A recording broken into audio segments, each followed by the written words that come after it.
ಉಡೀಸ್ ಇದು ಉಡೀಸ್, ನಾನು ವೈರಸ್. ಈಗ ಸಿ ಎಂ ಸಿದ್ದರಾಮಯ್ಯನವರು ಯಡಿಯೂರಪ್ಪನವ್ರಿಗೆ ಫುಲ್ ಕ್ಲಾಸ್ ತೊಗೊಂಡಿದ್ದು ಅಲ್ಲದೆ ಅವರು ಮಾತಿಗೆ ಕೌಂಟ್ರೂ ಕೊಡ್ದಂಗೆ ಕೈನ ಬೀಸ್ಕೊಂಡು ಹೆಗಲ ಮೇಲೆ ಟವಲ್ ಹಾಕ್ಕೊಂಡು ಅದೇ ಟವಲಲ್ಲಿ ಮುಖ ಒರೆಸ್ಕೊಂಡು ಹೋಯ್ತಾ ಬರ್ತಾವ್ರೆ. ಈಗ ಇದೇ ವಿಚಾರವಾಗಿ ನಮ್ಮ ಆಂಟಿ ದ ಫಸ್ಟ್ ಟೈಮ್ ಸಿ ಎಂ ಸಿದ್ದರಾಮಯ್ಯನವರ ಸಂದರ್ಶನ ಮಾಡಿದರೆ, ಹೋಗಿ ನೋಡ್ಕೊಂಬನ್ನಿ, ಮತ್ತೆ ಸಿಗೋಣ. ನಮಸ್ಕಾರ. ಇವತ್ತು ಸಿ ಎಂ ಸಿದ್ದರಾಮಯ್ಯ ಅವರು ನನ್ನ ಜೊತೆ ಮಾತಾಡೋಕ್ಕೆ ಬಂದು ಸೋಫಾ ಮೇಲೆ ಕೂತ್ಕೊಂಡ್ಬಿಟ್ಟಿದ್ದಾರೆ. ನಮಸ್ಕಾರ ಸಿ ಎಂ ಸಿದ್ದರಾಮಯ್ಯ ಅವ್ರಿಗೆ. ನಮಸ್ಕಾರ. ಈಗ ಏನು ಕೇಳ್ಬೇಕು, ನಾನು ಮರ್ತೋಗ್ಬಿಟ್ಟು ನಾನು.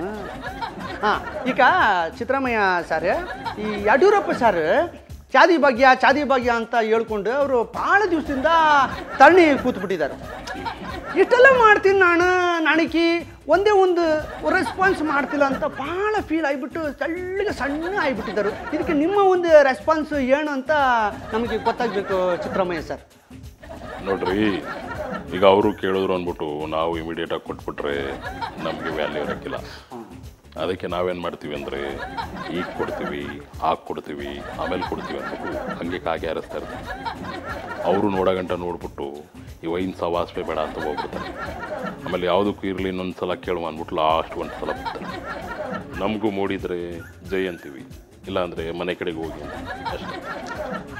ಇದು ಈ ಥರ ಎಲ್ಲಿ ಒಂದೇ ರಿಂಗಿಗೆ ಫೋನ್ ಎತ್ಕೊಂಡ್ಬಿಟ್ರೆ ಓತ್ಲ ಹೊಡಿತಾ ಇರ್ತಾರೆ ಅಂತ ತಿಳ್ಕೊಂಡ್ಬಿಡ್ತಾರೆ ಅಂತ ಈ ಫೋನ್ ರಿಂಗ್ ಆಗಿ ಆಗಿ ಆಗಿ ಕಡೈಸಿಲಿ ಫೋನ್ ತೊಗೊಳ್ಳೋ ಥರ ಚೆನ್ನಾಗಿದೆ ನಿಮ್ಮ ಐಡಿಯಾ. ಒಂಥರ 2G ಐಡಿಯಾ. 2G ಎಲ್ಲ ರೀ, ಅದು 3G. ಏನು ಸಿದ್ದರಾಮಯ್ಯಜಿ, ಈಗ 4G ಬಂದ್ಬಿಟ್ಟಿದೆ, ಅಪ್ಡೇಟ್ ಆಗಬೇಕು ನೀವು. ಈಗ ನಮ್ಮ ಯಡಿಯೂರಪ್ಪ ಸಾರು ನೆಲದ ಮೇಲೆ ಕೂತ್ಬಿಟ್ಟಿದ್ದಾರೆ ಅಂತ ಶೋಭಾ ಅವ್ರಿಗೆ ಭಾಳ ಫೀಲ್ ಆಗಿಬಿಟ್ಟು ಒಂದೇ ಕಣ್ಣಲ್ಲಿ ಅಳ್ತಿದ್ದಾರೆ. ಇದಕ್ಕೆ ನಿಮ್ಮ ಅಭಿಪ್ರಾಯ ಏನು? ನಾವೇನು ಅವ್ರನ್ನ ಬರೀ ನೆಲದ ಮೇಲೆ ಕೂರಿಸಿದೀವಿ, ಅಲ್ಲಿ ಗ್ರೀನ್ ಕಾರ್ಪೆಟ್ ಹಾಕಿದ್ದೀವಿ. ಅಲ್ಲಿ ನಾವು ಕುತ್ಕೊಳ್ಳಿ ಬಿಡ್ರಿ, ಎಷ್ಟೊತ್ತು ಕೂತ್ಕೊಂಡ್ರು ಅವ್ರಿಗೂ ವಯಸ್ಸಾಗದೆ, ಅದ ಯೋಚನೆ ಮಾಡ್ಬೇಕು. ಅವ್ರಿಗೂ ಕುಂತು ಬ್ಯಾಕ್ ಪೇನ್ ಬಂದಾಗ ತಾವೇ ಹುಡುಕಾಡ್ಕೊಂಡು ಹೋಗ್ಬಿಟ್ಟು ಒಂದು ಚೇರ್ ಹಿಡ್ಕೊಂಡು ಕೂತ್ಕೊತಾರೆ. ಅರ್ಥ ಮಾಡ್ಕೊಳ್ಳಿ. ಇಪ್ಪಡಿ ಇಂಥ ರೂಟಲ್ಲೇ ಬಂದುಬಿಟ್ಟಿದ್ರಿ ನೀವು. ಈಗ ಶಾದಿ ಭಾಗ್ಯದ ಬಗ್ಗೆ ನೀವು ಏನು ಡಿಸೈಡ್ ಮಾಡಿದ್ದೀರಿ? ನೋಡ್ರಿ, ಒಂದು ಸಲ ನಾನು ಕಮಿಟ್ ಆಗ್ಬಿಟ್ರೆ ನನ್ನ ಮಾತು ನಾನೇ ಕೇಳೋಕ್ಕಿಲ್ಲ. ನಾನು ಅವತ್ತು ಹೇಳಿದ್ದೆ, ಇವತ್ತು ಹೇಳ್ತಾ ಇದ್ದೀನಿ. ಈ ಶಾದಿ ಭಾಗ್ಯ ಎಲ್ಲ ಸುಮ್ಮನೆ ಹಂಗೆ ಕೊಟ್ಬಿಡೋಕ್ಕಾಗಲ್ಲ ಕಣ್ರಿ. ಇದನ್ನು ಹಂತವಾಗಿ ಕೊಡ್ತೀನಿ ಅಂತ ಹೇಳಿದ್ದೆ. ಶಾನೆ ಕೆಲಸ ಇರ್ತದೆ, ಇದಕ್ಕೆ ಸಿಕ್ಕಾಬಟ್ಟೆ ಕೆಲಸ ಇರ್ತದೆ. ಹಾಗಾಗ್ಬಿಟ್ಟು ಈ 3 ವರ್ಷ CM ಆದವ್ರಿಗೆ ಇವೆಲ್ಲ ಅರ್ಥ ಆಗಲ್ಲ. 3 ವರ್ಷಕ್ಕೆ ಅವ್ರಿಗೆ ಗೊತ್ತಾಗಲ್ಲ, ನಿಮಗೆ 150 ಡೇಸ್ಗೆ ಅರ್ಥ ಆಗಿಬಿಡ್ತದ. ನನಗೆ ಒಂದು ಕ್ಲಿಯರ್ ಆಗಬೇಕು ಸಿದ್ದರಾಮಯ್ಯ ಸರ್, ಏನಂದರೆ ನಾನು ನಮ್ಮ ಮನೆಗೆ ಒಂದು ಮಿಕ್ಸಿ ತೊಗೊಂಡು ಹೋದೆ 3 ವರ್ಷ ಗ್ಯಾರಂಟಿ ಕೊಟ್ಟರು, ನಾನು ಸ್ಟವ್ ತೊಗೊಂಡು ಹೋದೆ 5 ವರ್ಷ ಗ್ಯಾರಂಟಿ ಕೊಟ್ಟರು. ನೀವು 5 ವರ್ಷ ಈ ಸೀಟಲ್ಲಿ ಗ್ಯಾರಂಟಿ ಇರ್ತೀನಿ ಅಂತ ಗ್ಯಾರಂಟಿ ಇದೆಯಾ? ನೋಡ್ರಿ, ಈ ಯಡಿಯೂರಪ್ಪ ನಾಡೆಗೂ ಇನ್ನು 5 ವರ್ಷಕ್ಕೆ ನಾನೇ CM. ಗುಡ್. ಈಗ ಅವರು ಒಳಗಡೆ ಸತ್ಯಾಗ್ರಹ ಮಾಡ್ತಾರಲ್ಲ, ಅದಕ್ಕೆ ಏನು ಮಾಡ್ತೀರಿ ನೀವು? ಮಾಡಲಿ ಅವರು. ನಾವು ಬೀಗ ಹಾಕೊಂಡು ಬೆಂಗಳೂರು ಕಡೆ ಹೋಗ್ತೀವಿ, ಹೇಳ್ಬಿಡಿ ಅವ್ರಿಗೆ.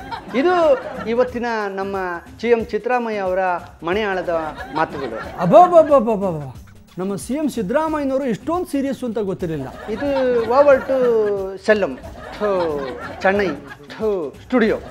Thank you. ಬನ್ನಿ ಪ್ರಜೆಗಳೇ, ಅಂಬರೀಷ್ ಅವರು ಯಡಿಯೂರಪ್ಪನವ್ರಿಗೆ ಚೇರ್ ಕೊಡಕ್ಕೆ ಹೋಗಿದ್ರಂತೆ. ಅದ್ರ ಬಗ್ಗೆ ಸ್ವಲ್ಪ ತಿಳ್ಕೊಂಬೋಣ.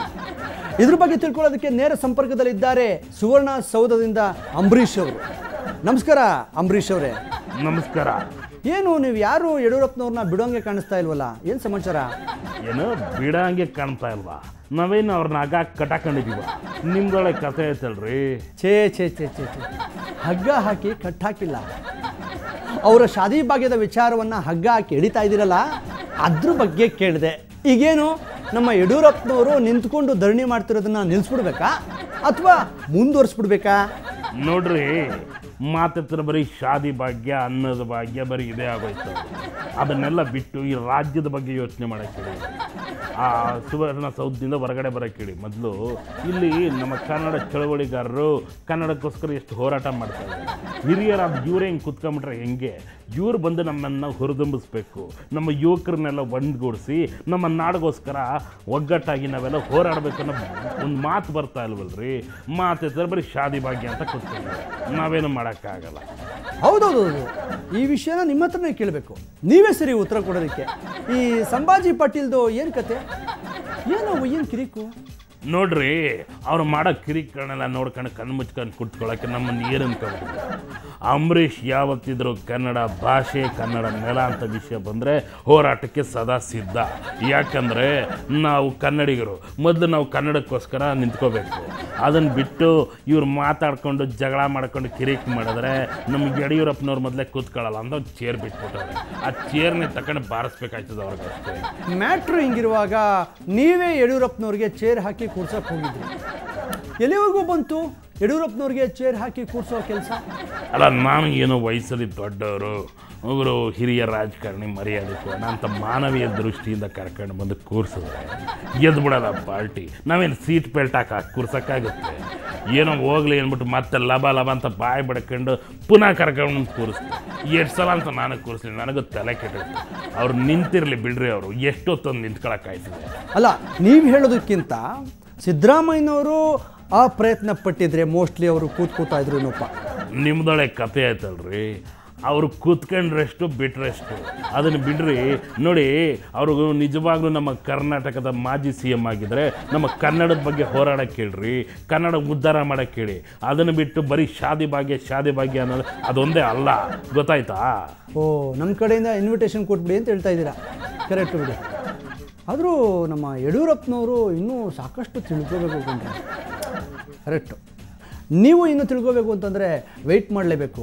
ಇದು ಉಡೀಸ್, ನಾನು ವೈರಸ್. ಉಡೀಸ್ನಲ್ಲಿ ಮುಂದೆ ಇದ್ದಿದ್ದಪ್ಪ. ಈಗ ನಿಮಗೆ ಡ್ಯಾನ್ಸ್ ಗುರು ಯಾರು? ಸನ್ಮಾನ್ಯ ಯಡಿಯೂರಪ್ಪನವರು. ನೀವು ಇದುವರೆಗೂ ಇಷ್ಟೊಂದು ಶೋಗಳನ್ನ ಕೊಟ್ಟಿದ್ದೀರಲ್ಲ, ಈ ಶೋಗಳ ನಡುವೆ ಏನಾದರೂ ಹೆಚ್ಚು ಕಮ್ಮಿ ಆಗಿ ಕಾಲು ಉಳ್ಕೋದು, ಕೈ ಉಳ್ಕೋದು, ಆ ಸೊಂಟ ಬಿಡಿ, ಅದು ಉಳುಕಿರುತ್ತೆ, ಏನಾದರೂ ಉಳುಕಿದೆಯಾ? ಆ ಥರ ಆಗಿದ್ದು ಉಂಟಾ? 3 ದಿವಸಗಳ ಕಾಲ ಚಿಕಿತ್ಸೆನ ಪಡೆದು ಹೆಚ್ಚಿನ ಚಿಕಿತ್ಸೆಗೆ ವಿಕ್ಟೋರಿಯಾ ಹಾಸ್ಪಿಟ್ಲಿಗೆ ಕಳಿಸ್ಕೊಟ್ರು.